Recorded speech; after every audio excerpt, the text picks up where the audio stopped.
Hi everyone, Aiden here with etrailer.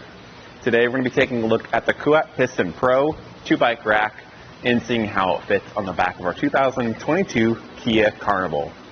It's going to be a really high-end platform style bike rack. Holds the bike on top of these trays and with a dual wheel mount design. What that means is you've got these two arms that hold on to each tire. That means there's no frame contact, making this a great option for your carbon frame bikes or alternative frame bikes. And with the 67-pound weight capacity per bike, it can handle some e-bikes too, and maybe even a little bit heavier e-bikes because the standard is usually a 60-pound capacity, so you get a little bit of extra out of the Piston Pro. Now, one thing to note that's pretty significant with this on the Carnival specifically is the clearance. We've had a lot of trouble today with bike racks not clearing the back hatch, but this one does. So there is a tilting feature. By the front tray, there's a pedal that we can pull to release and lower the whole rack down. It does have a pretty aggressive tilt, so if you've got it fully loaded, just watch out. Maybe have an extra set of hands on the side to spot you. But if we open up the back, you'll see that we have full clearance, even with our larger mountain bike with really wide handlebars here, to fully open the back hatch, making it easier to get things in and out of the back, or maybe just have a place to sit down before or after your ride, change your shoes, take off your helmet, things like that. It's a little close, but it certainly gets the job done. And like I said, it's better than having partial or no clearance at all. One thing I will point out that you might not be super fond of is the clearance of the back window. So when I lift this up, it'll click back into place. You'll notice that the handlebar is close to that back window. And compared to something like the Kuat Envy, which cradles that front tire a little more, this does have a little bit more movement. So if you hit a speed bump really hard, you're going to see a lot more movement out of the bike. I don't think enough to make contact with that back window, but depending on how you're driving and what kind of bike you have loaded up, you might see a little bit of contact. So be wary of that. Watch out for it. Personally, this is enough distance that I wouldn't mind on my own bike and my own vehicle. I just drive maybe a little bit more carefully over those bumps.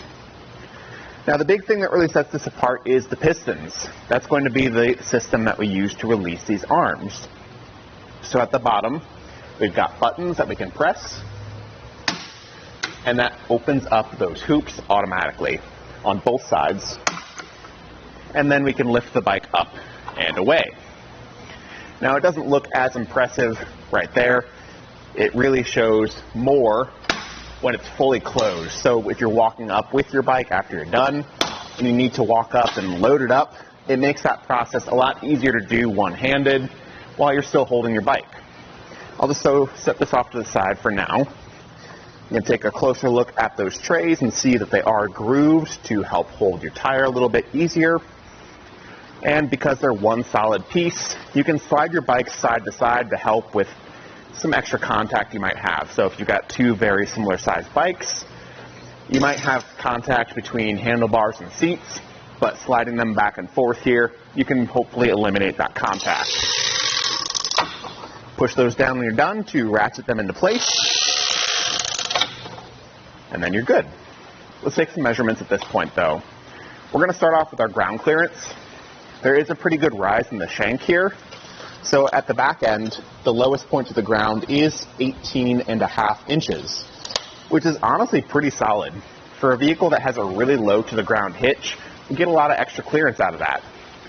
So I think for steep driveways and hills, you should be pretty okay.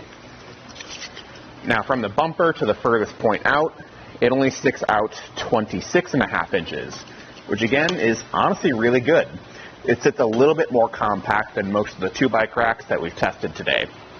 And if you want to save more space, when bikes are unloaded, just fold it upright against the vehicle. Now like this, going from that same point on the bumper, it's going to be sticking out 1 foot or 12 inches. So this makes it a lot easier to drive around with, pull into a parking spot, things like that. And some bonus things with this is that it doesn't block your license plate or your backup camera at all, not even close. And same goes for your tail lights. When you have bikes loaded up, that might change just a little bit, but overall, it's a really good clearance and it shouldn't be obstructing anything in the folded state. It doesn't sit too close to the bumper either, and with a very solid fit, I'm not worried about vehicle contact. And the only other things are down at the hitch. It does have a standard hitch pin with a lock core on the other side. That lock is key-like to a locking point up top for the included cable. And then it's fitting in our 2" by 2" receiver tube with an anti-rattle device integrated into the back. It does require a tool, but that tool is specially keyed and comes in your kit to make sure people can't mess with it when you're not around. And overall, if you're looking for a premium option for a hitch-mounted bike rack because you just want it to be easy to use and work with a wide range of bikes, I think the Piston Pro is actually a pretty solid option, especially because it works well with the Kia Carnival, something that can't be said for a lot of the other options. So if that's what you're looking for, I think this would be my personal recommendation. Thanks for watching.